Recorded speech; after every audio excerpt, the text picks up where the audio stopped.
Oi, gente. Queria dizer para vocês da minha alegria e do privilégio que é poder mais uma vez compartilhar da palavra de Deus e dizer para vocês o que Deus tem falado ao meu coração e como que isso tem alimentado a minha alma nesse período que a gente tem experimentado e como Deus tem sido bondoso também com cada um de nós. Hoje eu quero meditar com você no Salmo 130.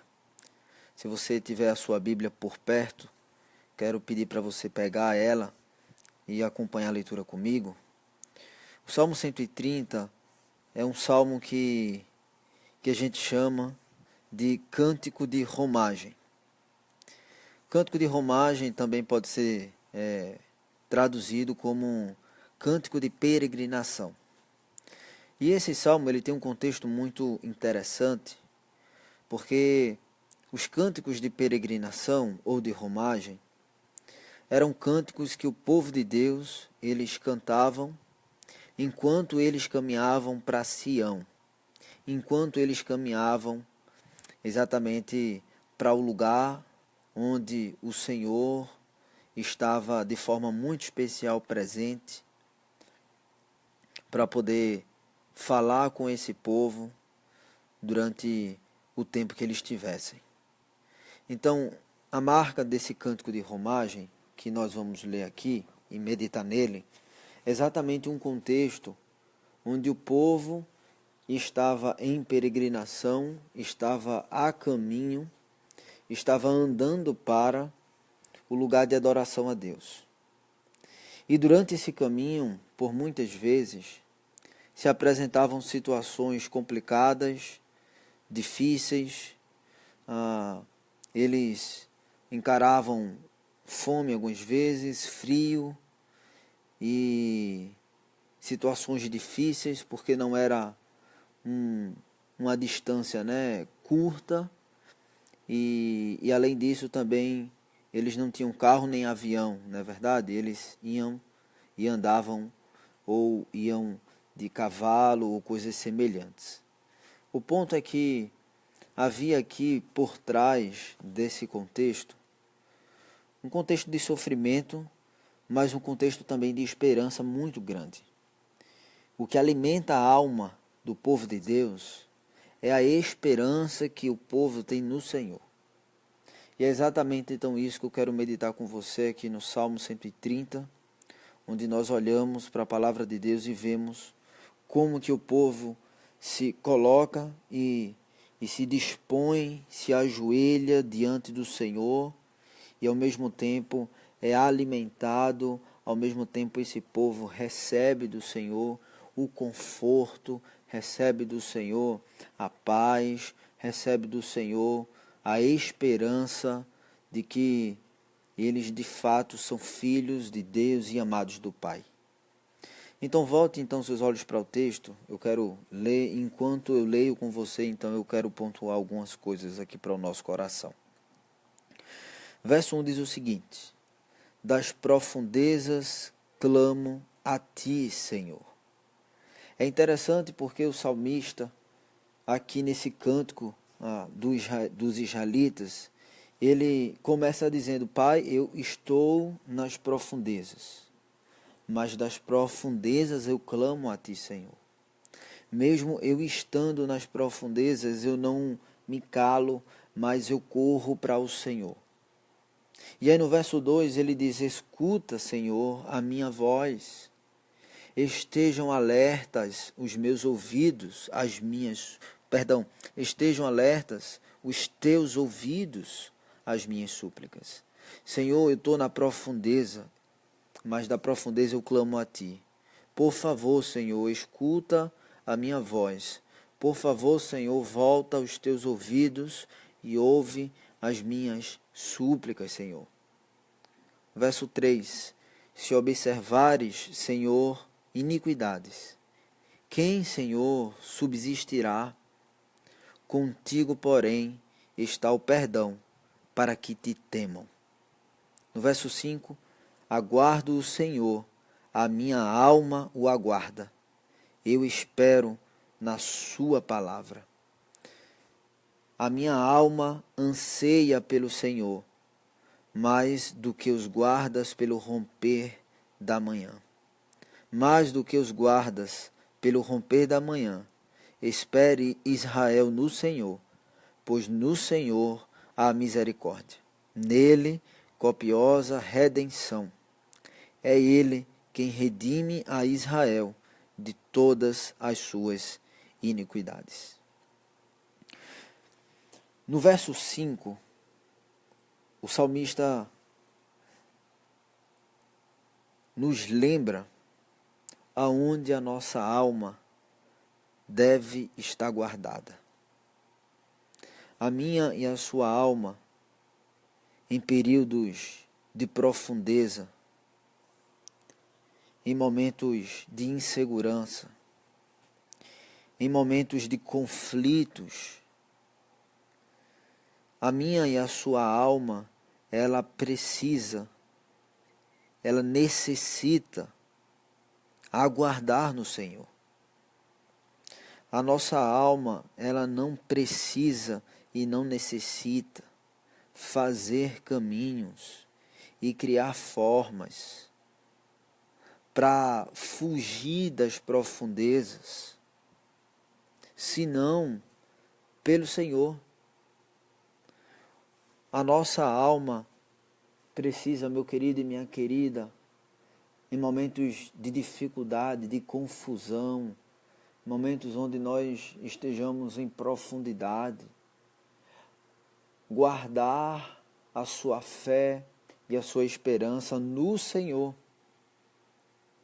É esse o ápice da vida cristã.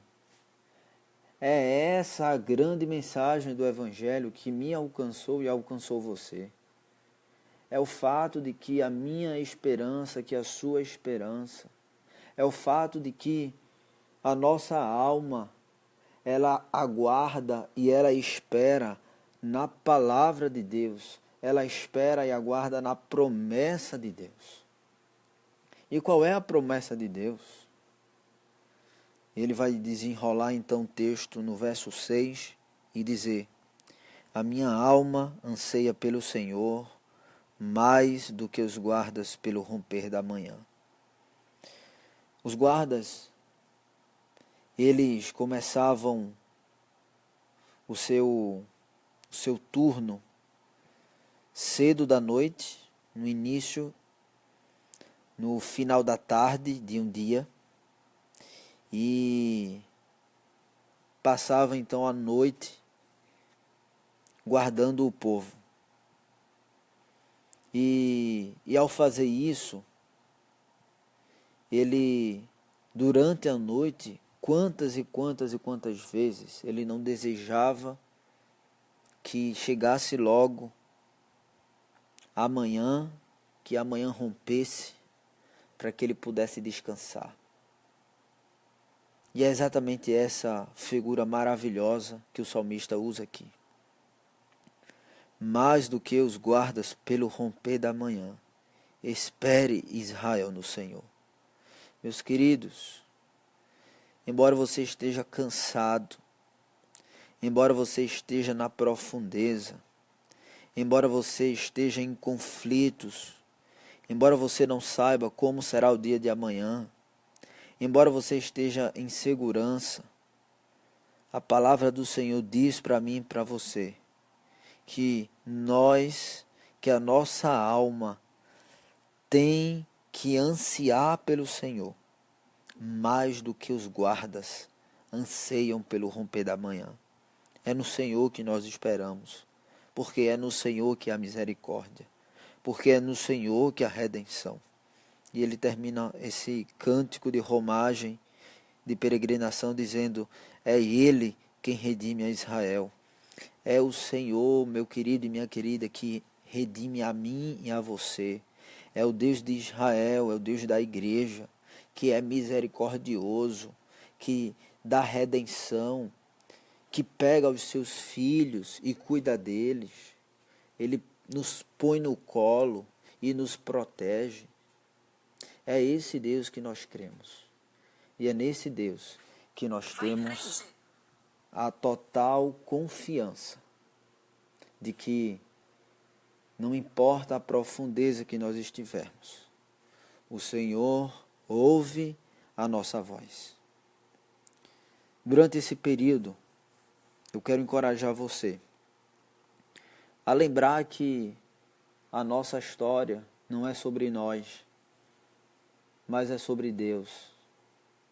As nossas profundezas não são sobre nós.